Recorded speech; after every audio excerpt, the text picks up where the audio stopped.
The first thing you're gonna need for this awesome delicious pasta is my delicious green seasoning. So if you haven't seen that video, go ahead and check it out. I'm using boneless chicken thighs. It's nice and juicy and I prefer it over chicken breast. I'm adding some chicken seasoning, some black pepper, and also some Creole all-purpose seasoning.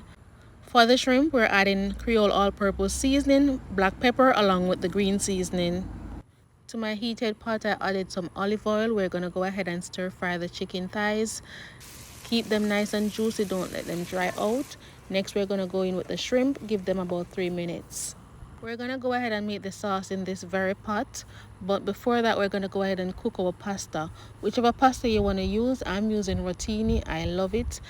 After cooking the pasta, we're going to set it aside to drain, and we're going to go ahead and add a tablespoon of butter, some more green seasoning, and then I added my heavy whipping cream. To that, I'm adding some Velveeta white queso, 2 tablespoons of cream cheese, and I'm going to go ahead and season with some all-purpose seasoning, some Italian herbs. Season it to your preference, but make sure you taste it so that it has your desired taste before adding the pasta. Now I added some Parmesan cheese to top off the flavor.